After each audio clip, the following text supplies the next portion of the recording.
Hey, everybody. Craig Cottle got a special guest for you here today, Mr. Chris Lindsey. Chris has been an active participant in all things Nature Reliance School for many years now.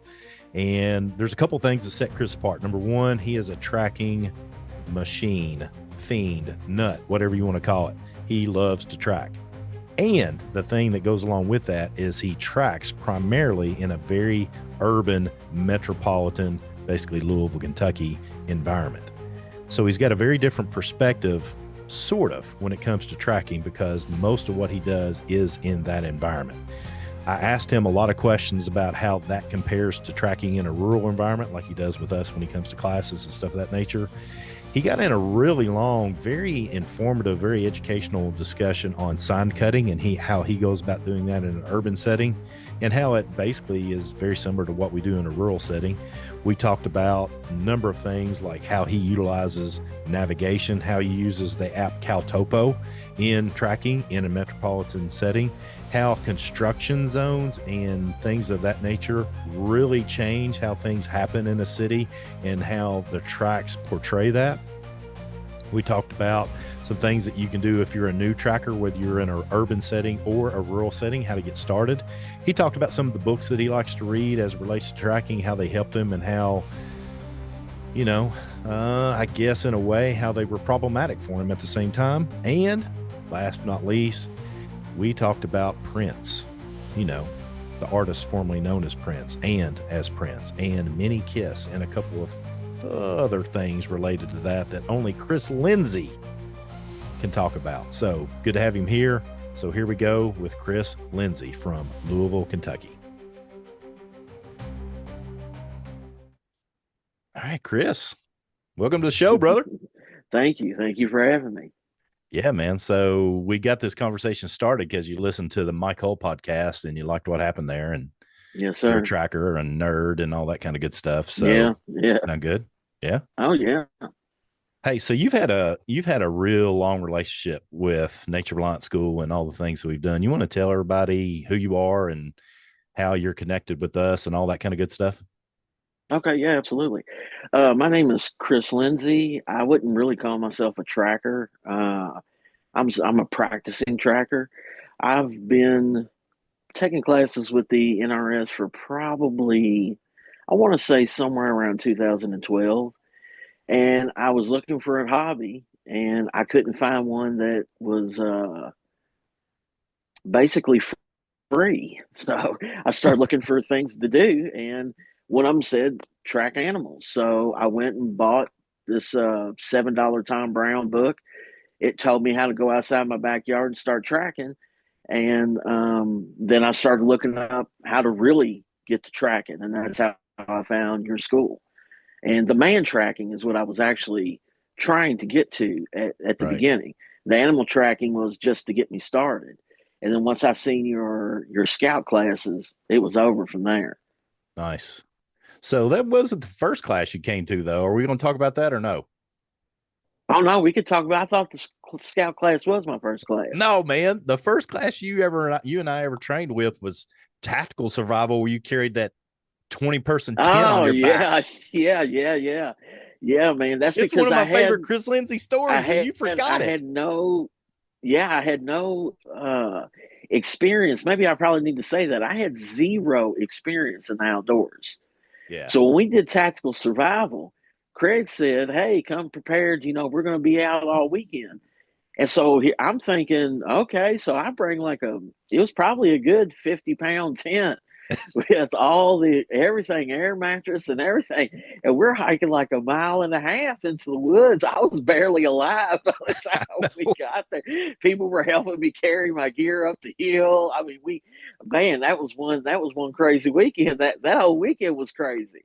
My man looked like a Sherpa, you all going down through Oh the man, woods. man. It Oh was man. wild. I had never slept outside like that. So I Really? wasn't So that was the first prepared time to you'd ever just, stayed outside for real? yeah, yeah, Oh yeah, wow. Okay. Nice. right. Okay. So that's why now when I see I mean, I carry for 3 days at 25 pounds, and that's including my water Yeah. because my shelter is very Yeah. small, weighs under a pound. So now, if you see me, you would go, "Oh my God, dude! How did you know? I don't even know how you came from that guy," because Yeah, now it's just is as minimum as I can have right. is what I sleep with. Because you ain't going to get but 4 or 5 hours, maybe 6 hours of sleep. Yeah, You know what I'm saying? You're sure. lucky if you get that. Even Yeah, in a nice tent, there's always something. yeah, always. Yeah, it's just outside your norm, so there's gonna be some things that'll keep you awake. I'm sorry, I took us off the subject of Oh no, that's tracking, so okay, man. let's get back to it. The Tom Brown book. Do you remember which Tom Brown book it was that you got? Was it basically Tracker, like the? No, it wasn't the tracker. That was the second Tom Brown book. It was just basically, I think it was just animal tracks. It was Okay, just I, a tracking book, I believe. It had a white cover with animal tracks on it. yeah, there's a Just good a one. He's got a, my thoughts on Tom Brown, Yeah, but uh, absolutely. the book is a really good book. I think it's called something like Animal Observation or something like that, or it's a pretty That good. might be the one that I have. It's one of Yeah. his very begin from the '80s. That's how long ago he wrote it. Was in the '80s. Okay. Good. All right. Anything else about your experiences with Nature Reliance School you want to share? You want to keep Oh, going? it's just been fantastic since then. I mean, I just been compiling.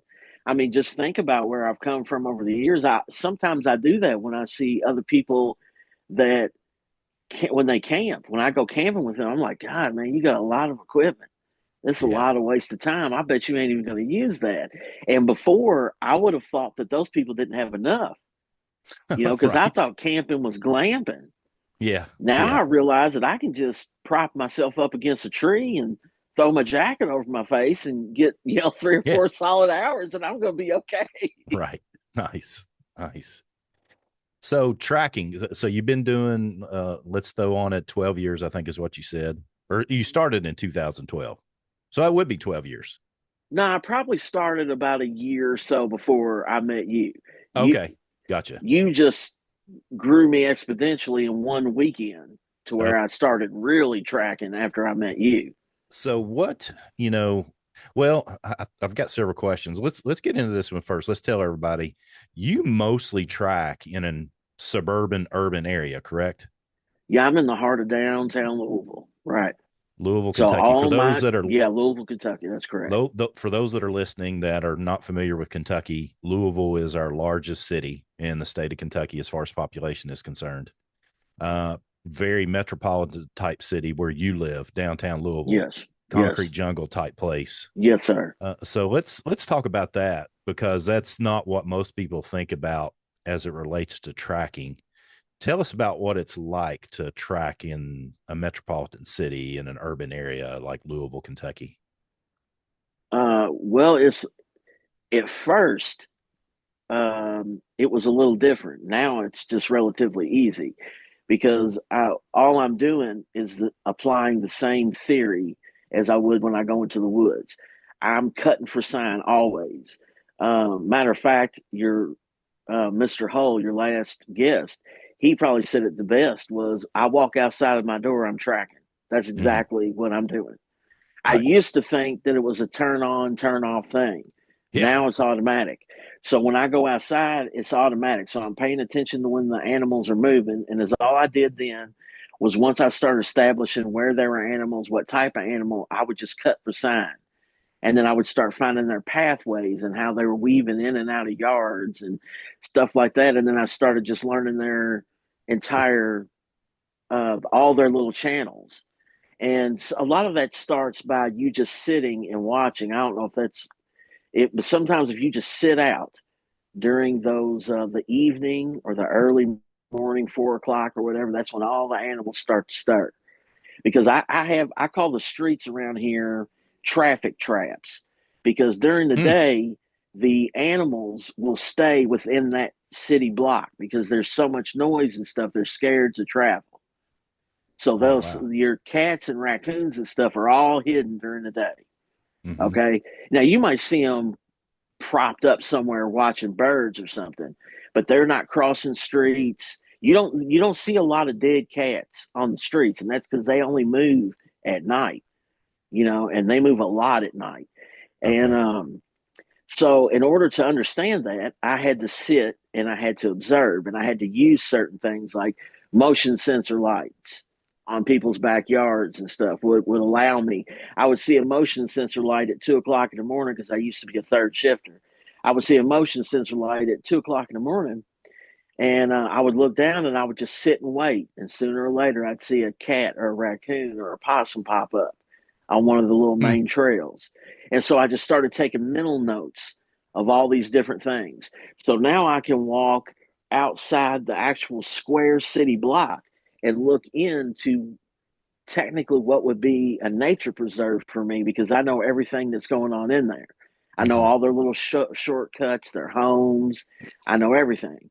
So during that time of day, it's real easy to kind of track their activity. At night, tracking their activity is a lot different because they spread out because they'll move, they'll cross the streets and everything then. So when I'm watching it at night, usually what I do is I'll find me an area that will have like a lot of brake dust or road grit and stuff collect along the sides, or you know how the channels come down for the sewers and everything. I'll watch how the mud settles, and I'll get me some nice track traps all around here, and I'll mark them on the map where the track trap is. So when I first make my initial walk to track, I'm hitting them track traps too. So if I'm not seeing no action on the track trap at all, I know there's not been a lot of movement from inside what I would consider my little game preserve or in my traffic trap Hmm. because they're channeled in there. So it's the same as you would do in the woods. You're just walking, you're finding these track traps, or see what me and you know as track traps are not what a beginner would see as a track trap. Like me and you would collect different things as track traps now because the experience level. It's Right. not actually that I'm like the world's best tracker. It's just the experience. I just have experience doing this. Hmm. So the more I do it, the more I kind of know. So I can just walk by, glance, tell what's going on, and move on from there. So I can use different things as track traps. Like I've used small trails through ivy leaves. I don't know if you know this, but people in the city who have the smaller front yard, they just plant ivy in their front yard just so they have to trim it once a season. And other than that, it just grows.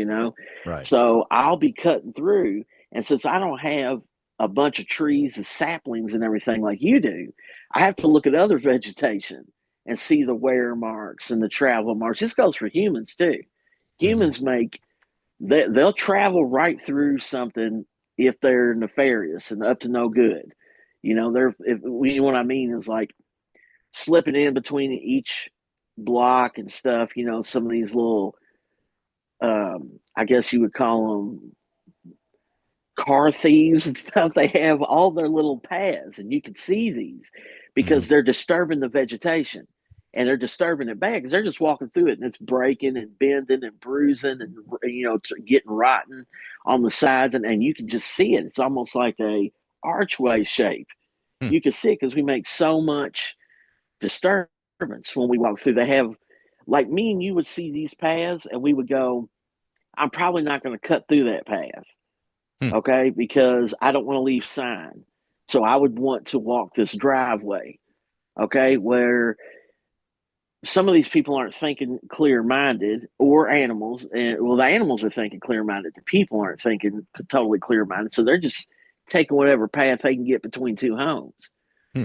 And so that helps me keep the people traffic as well. Okay. Because I know So my neighbors. Chris, is that like, um, is it similar to animals using the path of least resistance, or is it something different? Oh no, it definitely is the for the majority of the humans. Yes, Okay. it is the path of least resistance. But for a certain sect of people that are running around here out here at night, they want the cover, so they Mm, hit the thick shadowy areas for okay. cover. Okay, and some of them, if the area gets big enough with little saplings, like out here, this little patch that I got in the alley, the homeless people will move into the trees cut the saplings down and make the canopy a home for themselves. Mm-hmm. So you have those trails and stuff coming through too. You know what I'm saying? Sure. You have all this different stuff that's going on at the same time. And it forces the animals to do certain things. So as far as like cutting sign for just animals alone, I'm using the road grid, I'm using vegetation, I'm using wear marks in little gravel areas that they're crossing through. Mm-hmm. I've even used mulch. Okay, Sure. like them traveling through mulch enough. What it does was you shot that video that showed us the indentation of the Mm-hmm. track. Once they travel through that mulch so much, they're making a small, just the smallest little indentation. And if you catch it just right in the line, you could see it just like or right in the light, excuse me. You could see it just like a line moving through the mulch. Hmm. And if Nice. you look at everything that's around in that mulch, like say a tree or some hostas, you can see that that cat is moving around those things. Hmm. Okay, so they might not be there now because they've been cut down because it's winter, but the cat still takes that same Hmm. path Right. because in the Right. summer, when everything grows up, that's the path they have to take. So they follow Gotcha. that same path. So there's two things I want to ask based upon what you just said. One is you mentioned this word sign cutting or cutting for sign. Can you Yes. expand upon, well, first, can you talk about what that is in general? And then let's talk about it from your perspective and how you go about doing that. And then I'll ask you the other one. Can you cover that first? Okay, yeah. I love to sign cut. That's pretty much all that I do. Sign cutting to me is almost kind of like an art in itself because if you don't know what you're looking for any type of disturbance is not natural to that area, prints, whatever tracks, whatever you can come up with. So when I'm sign cutting, I'm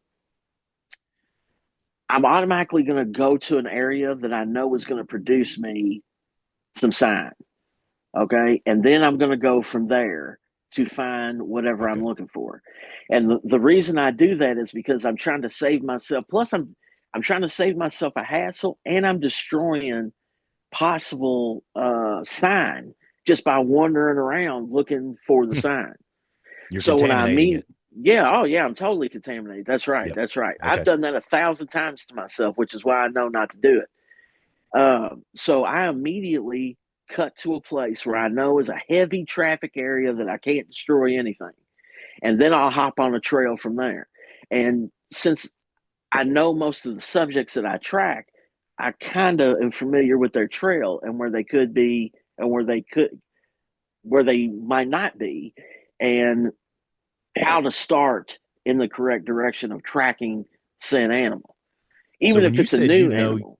when you said your subject, are you saying that hey, this is a cat here, or are you saying you know a specific cat lives here, travels here, and you Oh track yeah, that? yeah. I'm to the point where I have named them and know Okay. that they live in certain areas. Like I know that the male that has this block, Hmm. which is we call Jesus. He's one of our cats. I won't find no other males on this block unless they're young, and then that's only once or twice. And then after a good scuffle or two, that male figures out that this is his area, and they always wander off. Happens every time. Every about spring, my cat will get into a good dust up, and I'll know that that means some young cat wandered in, some tomcat wandered into this neighborhood, trying to see how far he can spread his wings, and then he gets, they fight. Right. And obviously, most of the time, my cat wins because I ain't never seen a male around here. So, but I can go 2 blocks north of me since we're in a grid pattern. It's a lot easier to tell direction. I can go 2 blocks north of me, and there's a black cat. It has just a little bit of white on one of its paws, and it's a male, and it has its own area. That'll be the only male cat that I'll see in that area. Hmm. Okay. And if you're wanting to know how I'm telling it's males, most of these cats around here are not fixed. So their body, their torso, down through their abdomen, around their neck, areas the size of their head, the way they walk, the way they stalk, everything is different between the male and female once you've studied enough cats or like raccoons, possums, deer, whatever. You'll start to notice the difference between the sexes, and you'll start to notice, just like you guys, when you guys are hunting for deer, you're Hmm. looking at the size of the neck, the chest, everything, and you're going, hey, that's a 2 year old. That's a looks like a 3 year old from here, whatever. That one, it's time for this one to be harvest or whatever. That's the same thing I got going on out here with these cats, these raccoons, possums. Occasionally, I get a little pack of wild dogs that run through here, but they've pretty much cleaned those up over the last couple of Hmm. years. What are you saying is clean that up? Coyotes have cleaned them up, or the city's cleaned them up? The city, yeah, the Okay. city, the city. When you're saying The wild only dogs, it's like domestic dogs that are now feral and they're out in. Yes, Okay, during gotcha. during the Rona, I guess people decided just to let their dogs go, and we had Wow. lots of packs of wild dogs running around everywhere. And of course, Wow. we during that time everything was shut down, so we had no animal control.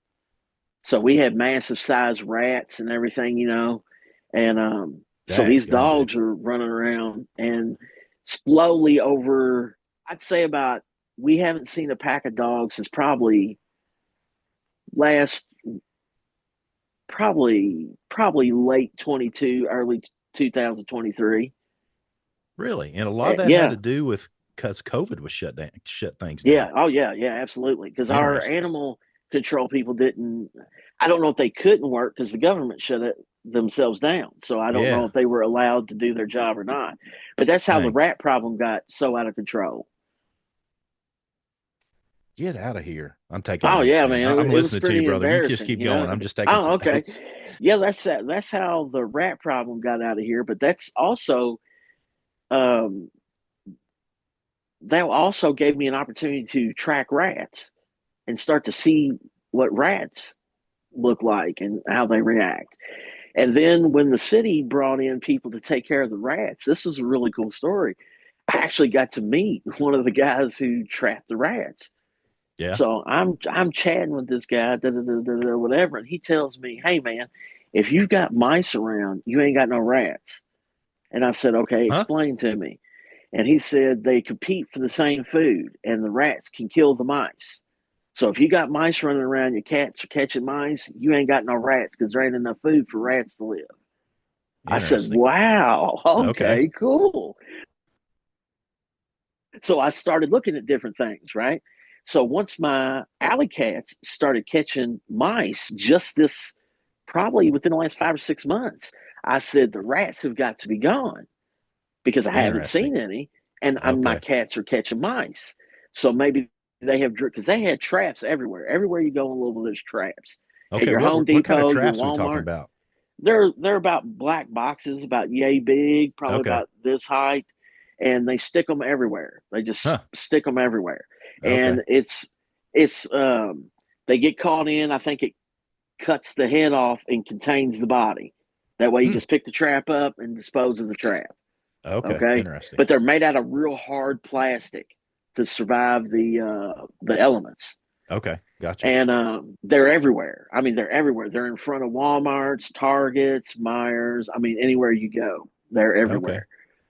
And that was to stop that problem. Gotcha. Hey, one other thing you mentioned earlier that I want to touch upon before we get to another entirely different question is you Okay. said that you mark on your map the things that you're seeing. Is that, tell me how you did that? Did you have a paper map you did that on, or did you have an app that you were utilizing? How did you go about doing that? Well, I got Caltopo. I've had Okay. Caltopo for, I don't know, 4 years or so now. So I made a stripped down map of like a 5 block radius. And all I did was go through and just color in things like spots where I would see good track trap. I would draw the track trap on there and I would know that's a track trap. Hmm. That's where I get good sign from. Okay. Or I would mark that I seen cat activity or that I seen heavy bird activity. Like we got egrets and stuff that fly through here. Hmm. So, I would mark certain areas where I seen them. Like we got some a little patch that the city put in of just 2 blocks west of here of tulip poplars. So I always go over there and check them out because they're very nice. They're like the idea. If you wanted to know what a tulip poplar was, they're the idea of tulip poplar. So I've got that written down, so I know where that's at. So when I'm cutting across somewhere, I can see, okay, I'm coming up on the tulip poplars, and right down by the poplars, at the end of this little field here, I got me a nice track, and then I'll just walk and track it. And then now that I've walked that so many times, there's not really a need for a map per se, but I still keep the map on me in case I ever have to pull it out and draw something new. Okay, because Nice. sometimes something happens, man. Just Right. like in the woods, something happens here. They shut down the street for sewer, operation or something, and all of a sudden now all your animals have changed their path. And I can Interesting. tell that because I'll get some skirmishes because new cats or new raccoons or whatever are having to figure out a way to get around all this racket that's going on 24 hours a day. So they're going into other territories, and you'll hear them, man. You'll hear the raccoons fighting. And you could be like, yeah, that's because they got Oak Street shut down there. And I bet Interesting. them raccoons, they feel like they're trapped here because they can't get across Oak Street, you That's know? wild to me, And bro. yeah, yeah, man, That is wild to me, I had man. to totally adapt and just start like Yeah. taking from the environment that whatever it was giving me. So So you mentioned the birds coming in. yeah. When they come in, does that change the cat's behavior? Do they start going after the birds, or is that something they can't get to based on location, or they just stay in Oh their no, same no, no. patterns? The cats are constant hunters. Yeah. Okay. The ones we have outside that I have the most in on, one of them is hunts mice. The other one is kills birds. Hmm. Okay, and no matter how much you feed them, how much they do not care. They will eat. They will Sure. kill and eat these birds and these mice. Okay, and yes, during the springtime, man, it is on. It is like the killing fields out here sometimes. Sometimes to the point where we'll go ahead and keep the bird killer inside Hmm. for just a little bit, and because I mean, she'll kill lizards, birds. I mean, and it's a continual thing for her. Hmm. Like that's how she lives, and it's pretty amazing actually to watch her because she's been out there through everything, through sub-zero temperatures, and she hunts and lives. Like if I was to quit feeding her, her life wouldn't change one little bit. Hmm. You know So what I'm saying? she's almost. I mean, so she's splitting that line between domestic and wild Yeah, and doing it yes, well. yes, Yeah. yeah, absolutely.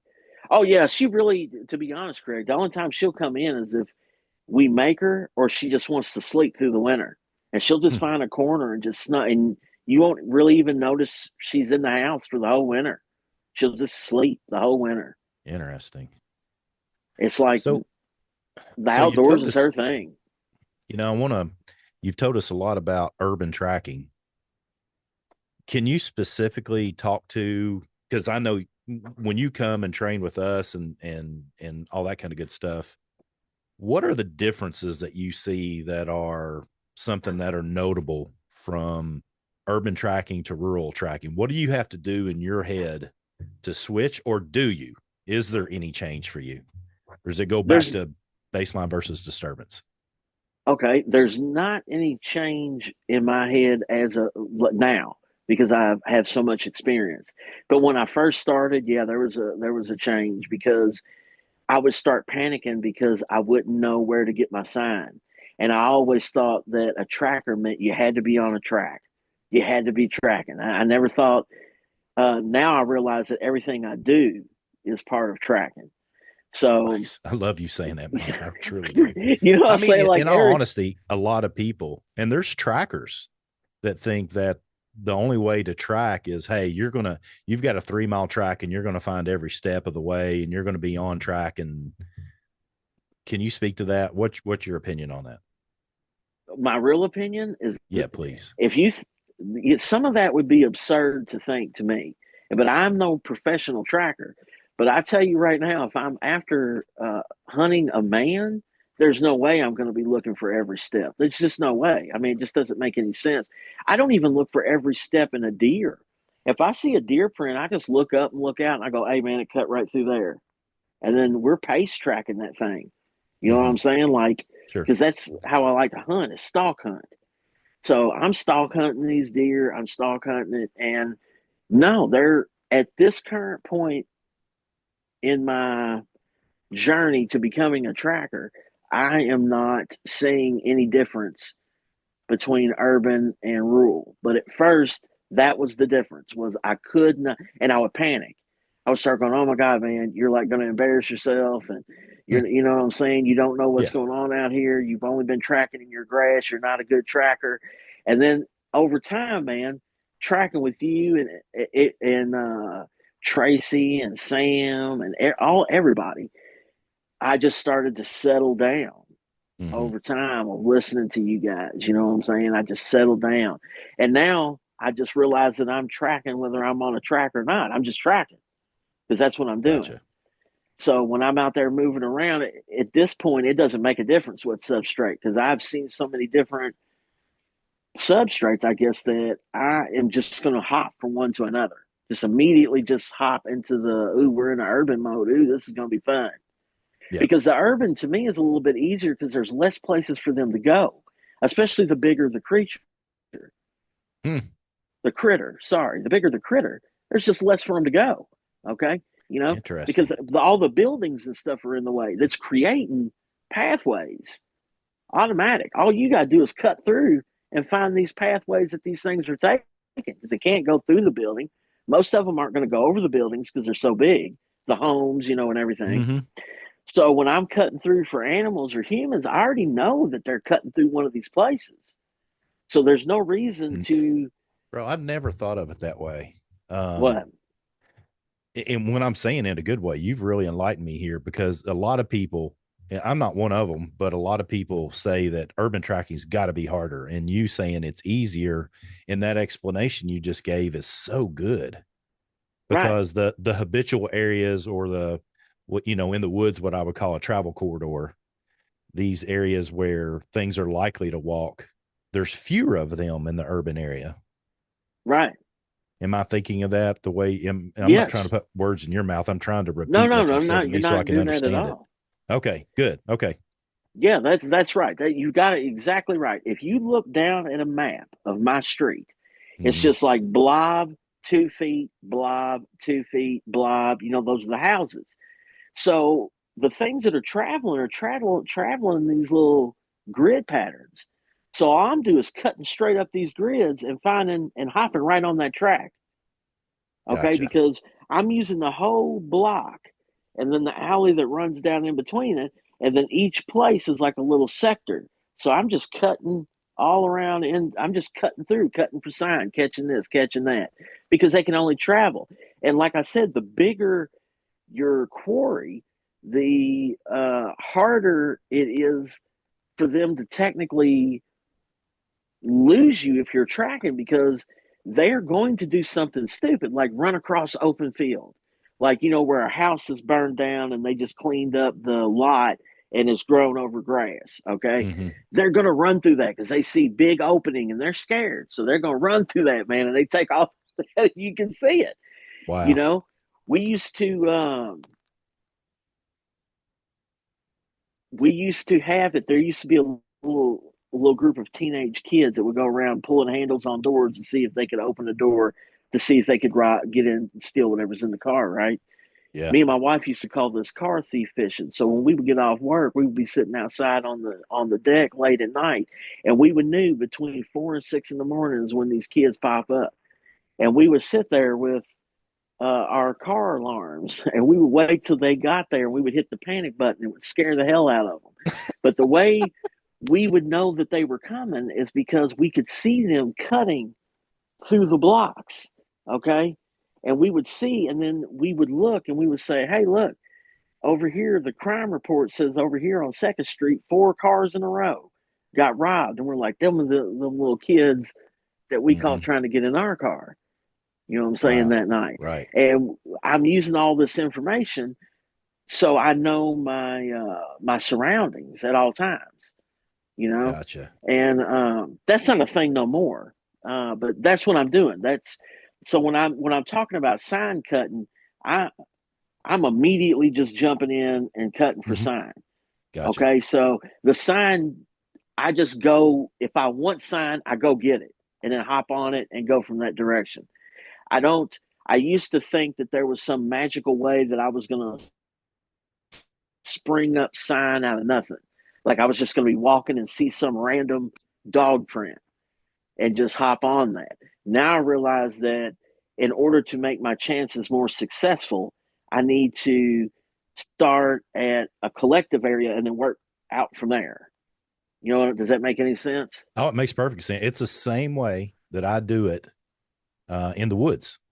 It Oh, just depends on okay, what I'm okay. doing. It depends on what I'm doing. If I, and I think you said this earlier, if I'm short on time and I want to get some tracking in, like I talked Mm-hmm. to you earlier today and I was out tracking.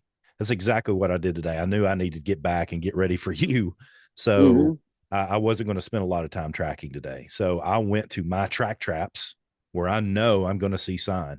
I know certain corridors. So I went to a track trap and I went to a corridor where I know I'm going to find something, got on it, started tracking, did what I wanted to do, accomplished what I set out to do, and then came on home.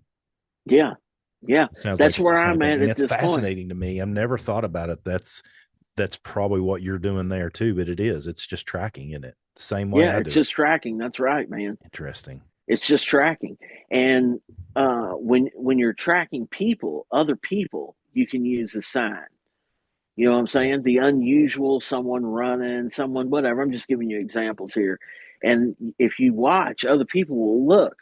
You know, they'll look because that's against the baseline. And we're in an area of the city where people are very jumpy. You know, they're Hmm. aware of their surroundings because it's pretty rough in some places.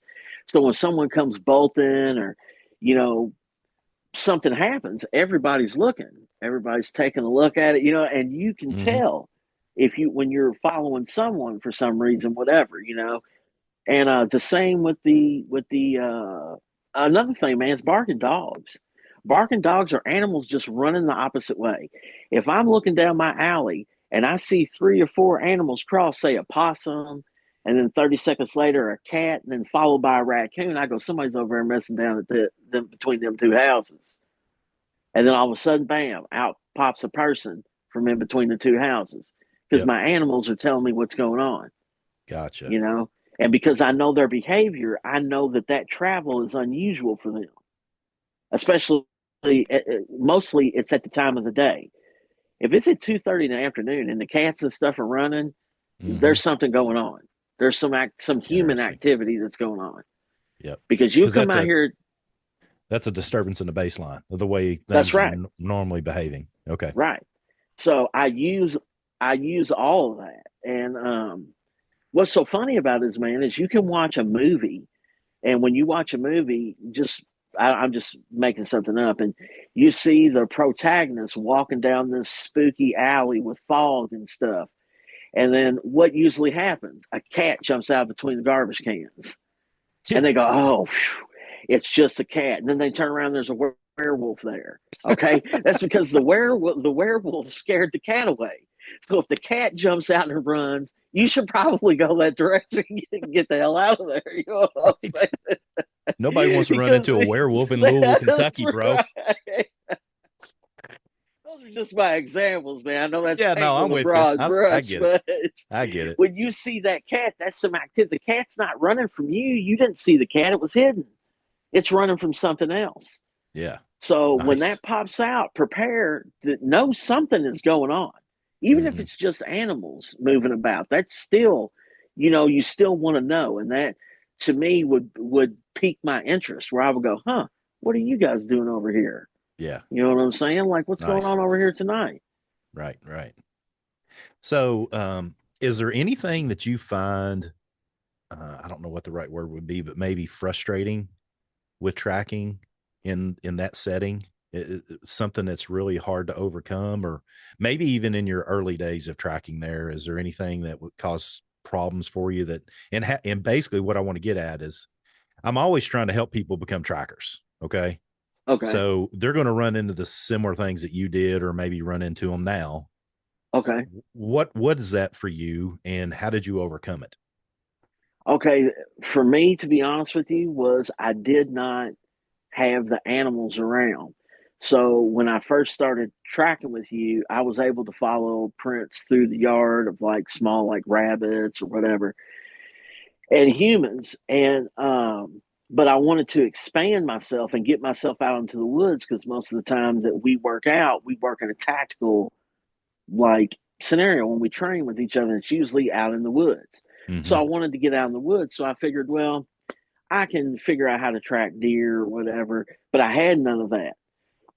So I had to just bite the bullet and realize that I just got to start going to parks and stuff. And so that's what I did. And then Hmm. once I did that, my animal tracking just went through the roof because I go to the preserve or Cherokee Park or whatever. I mean, it's 500 acres or whatever, but you're going to see a lot of tracks. And that's So how I did you start overcame it. seeing more stuff in the urban setting after you started doing that? Then is that what you're saying? Yes, Okay. yes, because I Yeah. did Okay. not understand what I was looking at. Hmm. So once I got into an area where, like for instance, when I started learning with the most common thing, dogs. So I went to Cherokee Park and I went to the dog park and I looked at every dog print and there's thousands and thousands of them at the dog track or at the dog park. And that's what I would do. I would just go through looking at them. I would watch the dog cross through it and I would go, huh. And I'd go over there and I'd check out the stride, check this out. I go, wow, that's like a Great Dane. I didn't realize it was that big. Or Hmm. look at this little corgi or whatever, and I would see these different tracks. And so then when I would come, well, actually, I was never out of the city, but when I would leave the park, I would start to see these same type of trails running through yards and stuff. I would go to people's houses and I would look around and I would see browse lines and I'm like, oh, they got a dog. These people got a dog before I would Hmm. even get into their house because I would be looking for sign before I get in there. And I would see the browse lines along the fences or anything, and I would immediately know, okay, this person's got a dog. But how I did all that was the one thing that I could tell to a beginner is if you want to track, go to places where tracks are. They're just not going to appear. Okay. Gotcha. And That's great so, advice. right, they're just not going to appear. So if you think, well, I'm just going to go to the park and I'm going to track a deer. If you ain't never tracked a deer, you're going to go to the park and just wander around. Mm-hmm. Okay. Because you don't know what you're looking for. So go to the park, uh, find an area that is heavy with deer and then just stand and look at everything. Okay, Hmm. because we have in the city, I'm very fortunate to have condensed wildlife areas. So there's a lot of sign in a condensed place. Okay, so when I go track those deers that I used to post pictures and everything of, I'm just tracking them all through the preserve. Okay, Mm-hmm. I walk the main trail, which is 2 mile loop around. I walk that main trail, find deer trail, hop off on the trail, follow that main trail, then follow another little vein until the trails are so small that basically you would have to be a tracker to see this trail. And Hmm. then I start following where they're going. And I try to find where they bed down. And I try to find some scat. I try to find some rubs. And I just totally immerse myself with the tracks. And that's the only way you're going to get good at it. If you just keep going out into the yard looking for deer tracks and deer's never coming through there, you're an area where they're going to be abundant and start there in the city. For guys that live in a rural area, they are fortunate to have probably already seen this in their real life.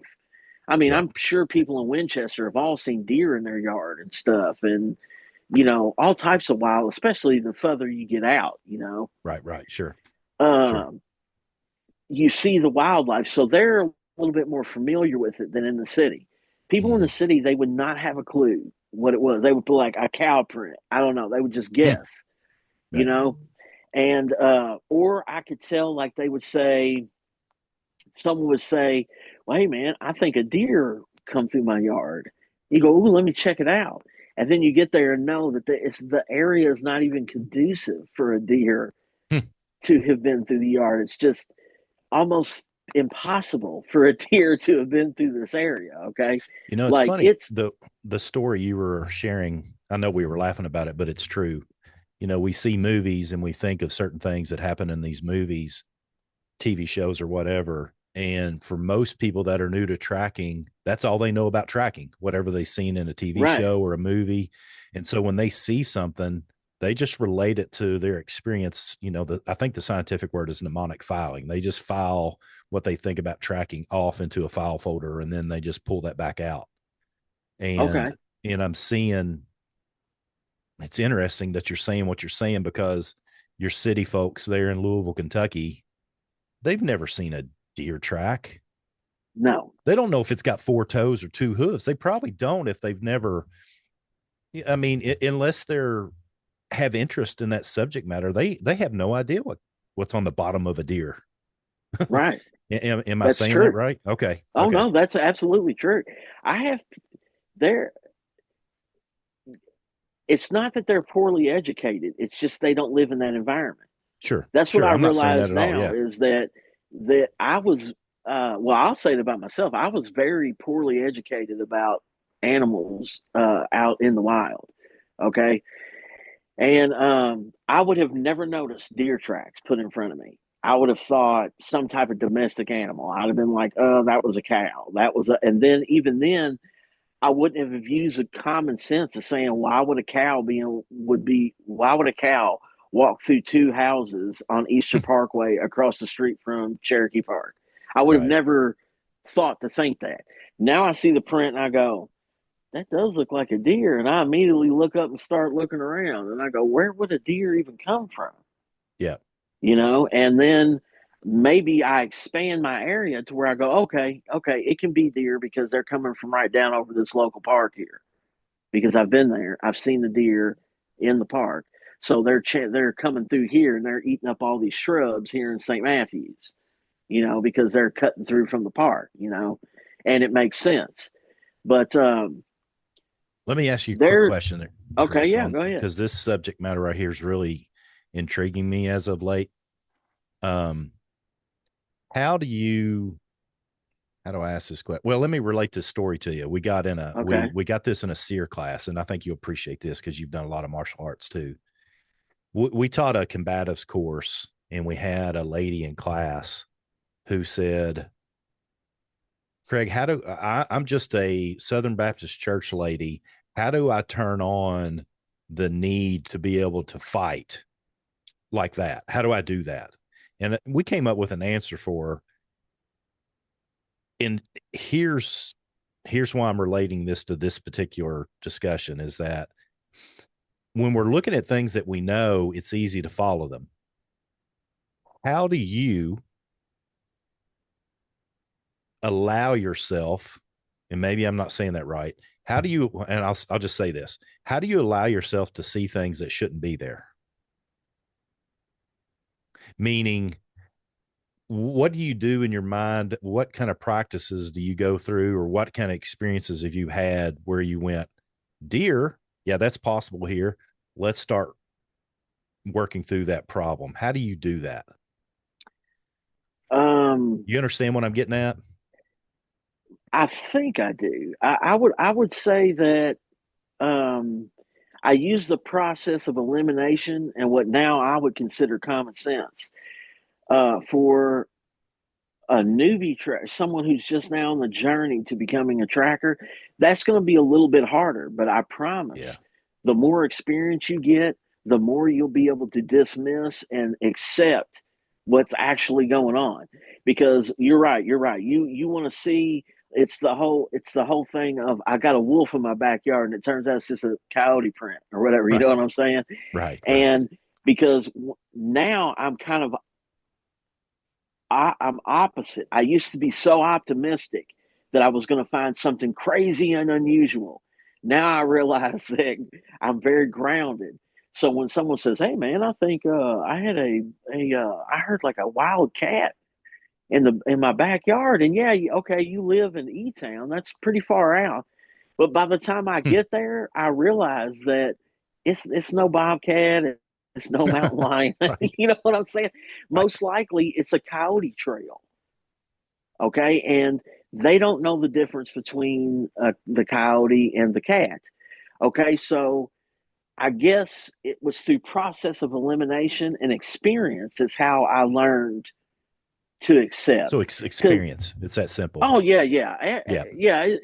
Unfortunately, yeah, that's the only answer I Yeah. could No, I have cleanly no problem give with is that. I just wanted to experience. see your thoughts on that because that's a tough thing to get across to people. I think we say it pretty aptly together when we're training together. The best way to be a tracker is to track. Yeah, that's hard when it's hard to explain because I have tracked with people, okay, and they will go through one tracking experience and bail. And it's because they think I'm going to go out there and show them this magic formula that's going to turn them into Daryl Dixon from The Walking Dead, and they're going to walk Right. away saying, hey, I'm a bad mofo now because I can do this and that and the other. And then when they see that I'm going, yeah, this when we literally only walk 100 meters, and in 100 meters, I've given a 3 hour lesson. They go, this sucks. You know what I'm saying? Because it's not what they wanted. They wanted Yeah. Indiana Jones. When they Right. don't realize that Indiana Jones had to become a doctor and everything first before he became Indiana Jones. That's awesome. They don't get that. You know what I'm saying? Yep. And that's something that martial arts taught me was that if you want, in order to be good, you have to be there at the end of the race. Okay. Hmm. In order to finish, you got to be there. So all these people will quit. And you know that, Greg. You've been with people that probably train 6, 7 years with you and then just up and quit, not even trying to get their black belt, their higher rank, not none of not anything like that. And it's the same way with tracking. They just it's not that they're lazy. I just think they go, well, maybe this ain't the skill for me, or this is I would rather just be the gunner. So I'm just going to practice with my rifle because I don't want to Right. wander around the woods and stuff where I'm going. I'm telling them, I'm like, no, bro, learning how to track is freedom. It gives me freedom where I can just disappear from this group right now and just go somewhere and set up and watch you. And there's nothing you can do about it. Okay. That's what tracking is doing, man. And that's what you have to understand is that tracking is just the lightning rod to all these other skills. Once you learn how to track and you add your navigation skill and you add the ability that you only need 25 pounds in your pack for 3 days or whatever, now a regular man has become a formidable opponent because he can track his food if he needs to, if he's hungry. He's self aware. I mean, for instance, most of the scouts that I know, we ain't starting fires. We're not leaving sign. We're covering up. For Christ's sake, at this point, man, I make my own bathroom kits with baking soda and I just vacuum seal it. So when I use the bathroom, I can pour the baking soda, put it in a plastic bag, put it in a garbage bag, and then put it in my backpack. So I'm carrying it out. I'm Hmm. carrying my waste, and I'm doing that because that's part of tracking. Is I want to make sure that I leave no sign too. So when Right. I make my camp, I try to leave as small as a footprint as I can. And when I do, I get up, I ruffle some of the leaves, and then I'll pull big dead branches over top and just lay them there. Stuff that people don't even want to move. But a guy like you might look under the branch, but the chances of me coming across that tracker are slim to none. Sure. Okay, I'm coming across the weekend warrior tracker, the Yep. guy who's studying these books, and he thinks he's harder than Iron Man on Viagra. You know what I'm saying? And he's getting out there and he's doing his thing, right? He's going to hunt you down and he's going to get you. And you're watching this guy and you're like, you're day one, bro. I feel like Right. you're day one. And some people get offended by that when I go, no, man, that's like I wouldn't want to get in the ring right now with any professional boxer, man. I'm a middle-aged man. Yeah. I'm just admitting the facts. Right. And Right. I think that's a big problem is that people don't want to just put in the time when I promise you, if you just put in the time And I don't know how to track a mink, but if I do, I'll go buy a book on a mink. I'll learn about a mink. I'll go out there and find some mink trails and I'll start tracking mink. You know what Right. I'm saying? Like, it's just so easy to do. It's Yeah. so easy.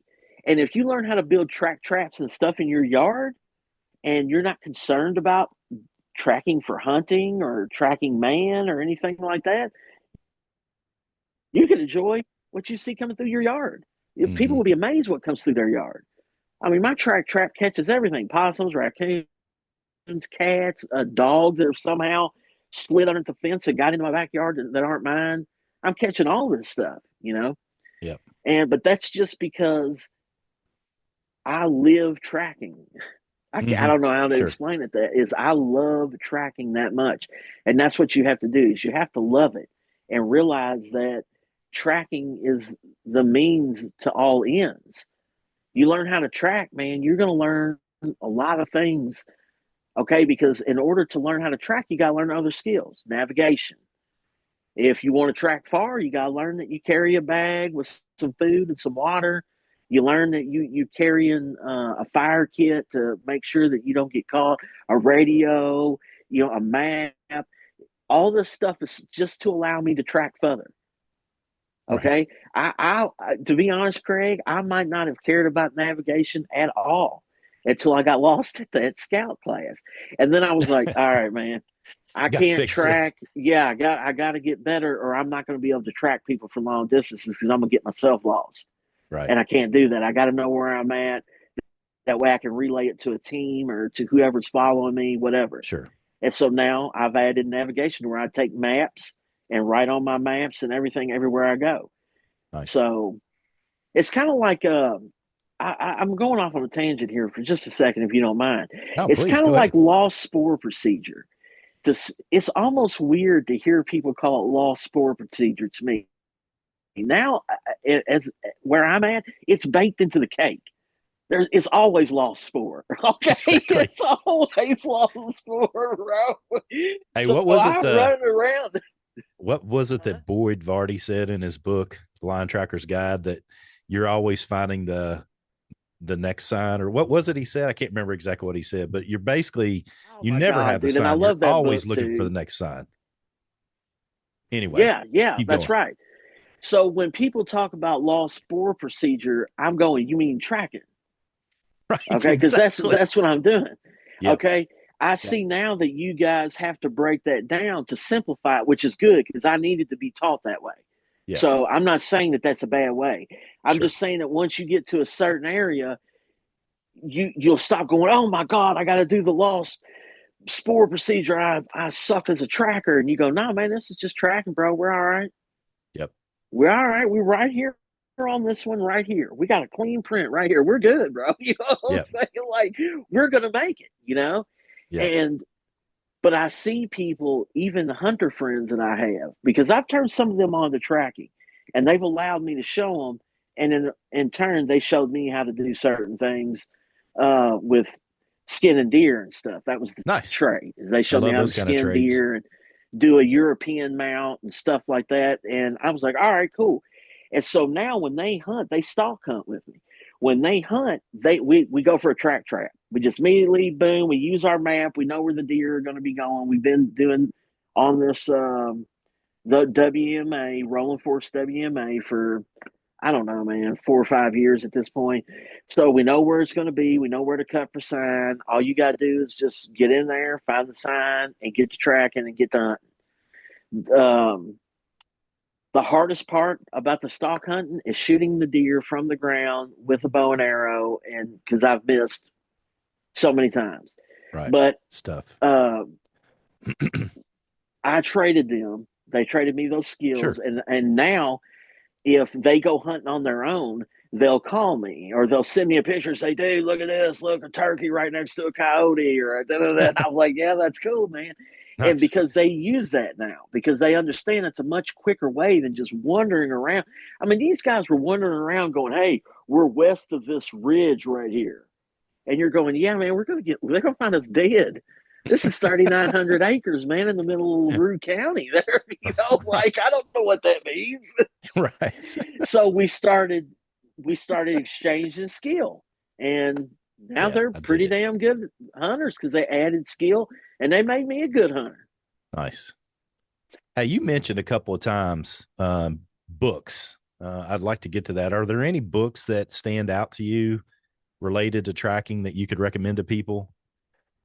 Okay, yeah, I got two things to say about books. Is yeah, they're I love the combat tracking guide. That was a great book, but that one was a early one. I think that was John Hurth that wrote that. I like Yeah. the tactical tracking operations. I have a practical tracking guide that was by Mark Elbrock. That's a pretty cool book. That's a meaty book. I don't know if very many people know that, but you turned me on to Mark Elbrock, and I Mm-hmm. just happened to be in a half price books, and they had one of his books for I think it Nice. was $8.95, Oh, and I said, wow. "Oh yeah, I'm taking that because these things are like 30, 40, $50 on the internet." Yeah. So, but it's a really hefty read. Like if you're getting into Mark Elbrock, then you're probably most likely a tracker Yeah. because you're that stuff's fascinating you. Um, I can't. I know that people have their arrows, darts, and arrows they can shoot at Tom Brown, but I have to give Tom Brown 2% credit because when I went looking for a tracking book, there he was ready to go on the shelf. Nice. Yeah, Okay, and I sure. kind of dig that because it was a resource I could put my hands on and immediately start. Nice. And for guys that are probably like everybody watching and listening to this right now, when they try to study a skill, they want to get as good at it as they can. So they want every bit of information. Um, any of the Tom Brown books were good. I liked your little track manual. That was nice. Mm-hmm. That's something that you could carry along with you in your chest kit. You know what I'm saying? That can Mm-hmm. keep you familiarized. Um, let's see here. The SAS. I have to admit, man, I don't know what it was about that book, but that was a pretty good Hmm. tracking guide, the SAS It guide is. to It's a good tracking. one. That's where And uh that's where we got the idea for Kim's game that we okay, do it's in from every yeah, scout it's tracking in that class. That's book. it. I Yeah, pulled it straight out of that book, man. That's a great game for trackers. that's a. I have probably 30 or 40 books on tracking, Mm-hmm. and each one of them, 75% of them is the same information. Yeah. Okay. And I Yep. remember having a conversation with you, it might have been in 21. And this is before I started. I had accepted that I was able to track. I didn't accept that I had developed a real skill until you said this to me. You said, there's nothing that this book is going to teach you, man. And I'm like, oh, yeah. And you're like, yeah, man, you've read the same books I've read. At this point, it's just tracking. And I was like, he's right. I get let down Hmm. with everyone. Well, not let down. I just keep thinking that there's some magic spell too. Okay. Sure. And I never get to that page. Okay. So Right. I'm reading the book and I'm going, know this, know this. Oh, that's an interesting way of doing that. Know this, know this. The next page is going to be like, this is it, man. I'm going to turn into the world's greatest tracker on this next page and turn at the end, and it's Right. like, so it's getting out there and doing it. And I wish that there was an easier way to explain that because everybody that's listening to the sound of my voice right now is going to go buy every one of those books and they're going to read every one of those books. It's everyone that wants to become a tracker. I could tell you don't buy those books and you're going to buy every single one of them because that's just your journey. You're going to eat it. You're going to try to get it from all directions. You're just going to eat it all up. And then eventually you're just going to realize that you're like Forrest Gump in that Vietnam scene. You're the only one left running. Everybody else quit. And then you actually achieved the goal that you wanted to achieve. And you didn't do it through just reading a book. You did it because you went outside over and over Tracked. and over and over and over again. And track, that's right.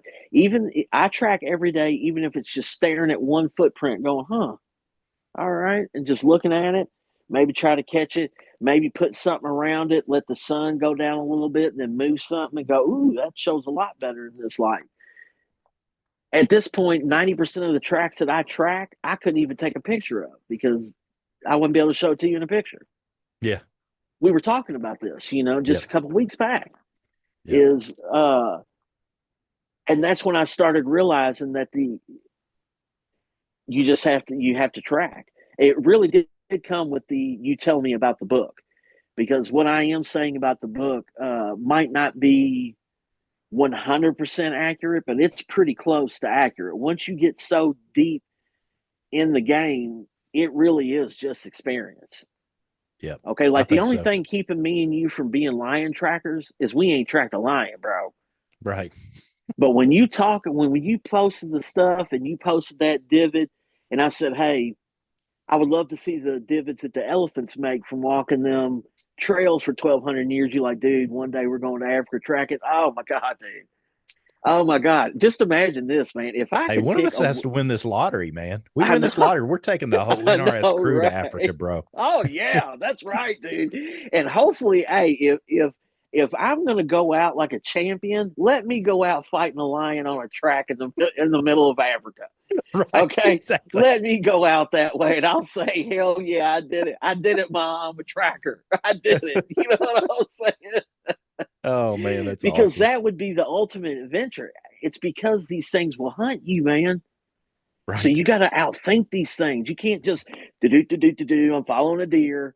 You got to like be totally aware to hunt a predator, and that's what's so exciting about it. Is because Did I ever tell you tracking a that story about predator. tracking that bobcat up in the Daniel Boone that time? I don't know if No, so I'll make this quick because I want to get back to you.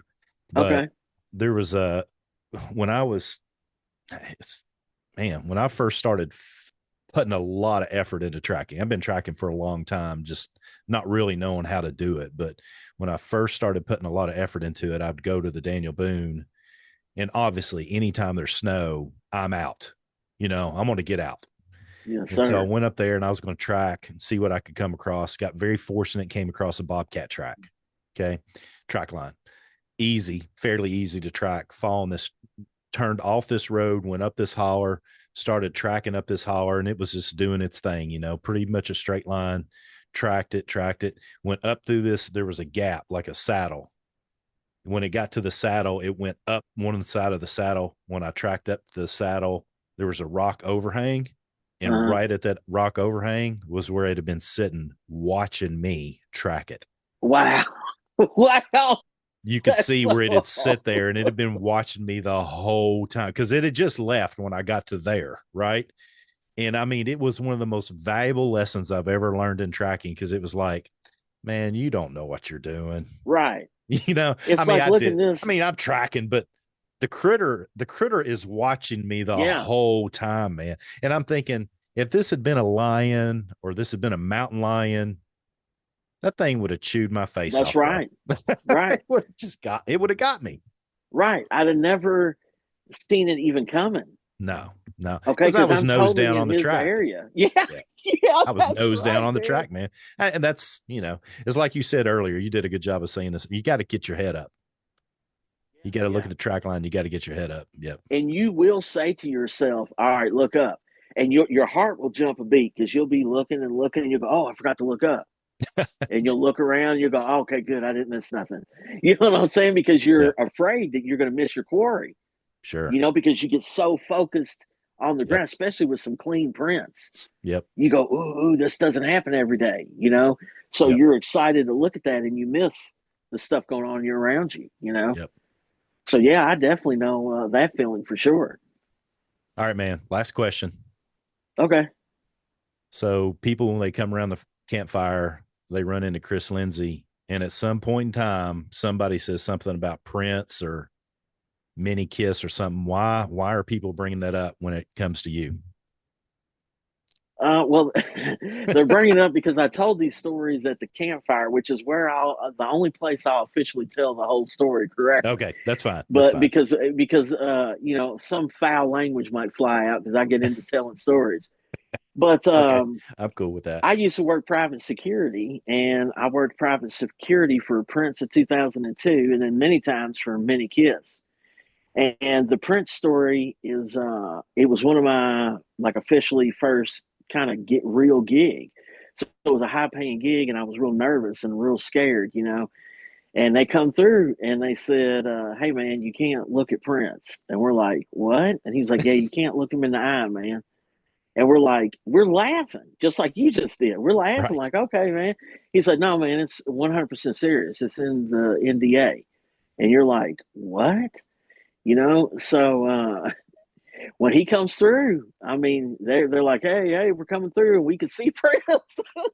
You see, as soon as you see him, man, you look away because you don't know what's going to happen, man. I mean, Prince ain't going to hurt you, but you might lose your money. That's what Yeah. you're worried about was your cash money, you know.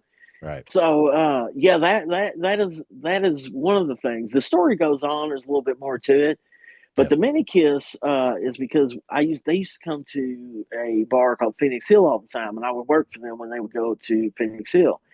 And Mini Kiss, if you don't aren't familiar with them, you can look them up. Mini Kiss, they are a little person Kiss cover band. Like so, it's a bunch of little people, and they dress like Kiss. They played their instruments, excuse me, back in the day, just like Kiss, and they sing the songs and everything, and they're fantastic. Okay, but the problem is they like to drink, and when they drink, they like to fight each other.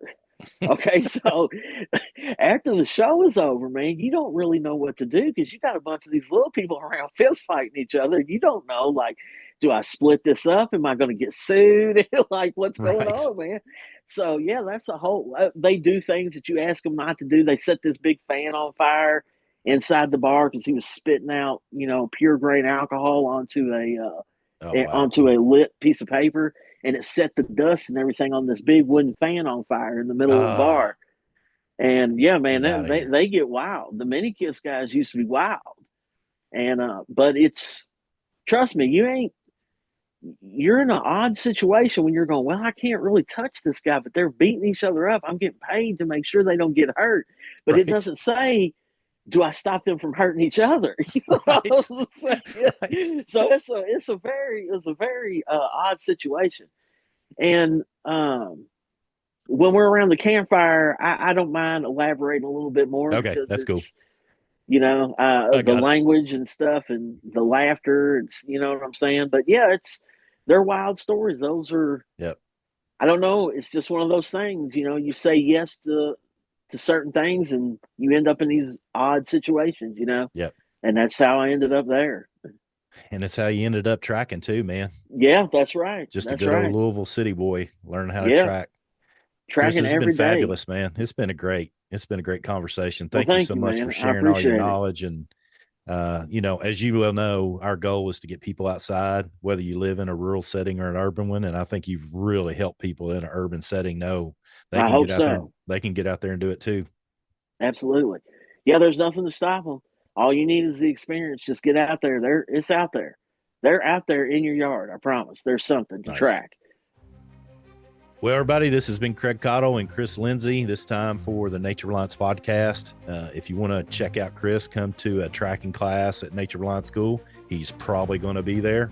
He's there almost every single time, helping get things done and being a mentor and an instructor and helping people all along and learning himself. So come check him out at Nature Reliance School class. As always, come on, join in. Let's learn together.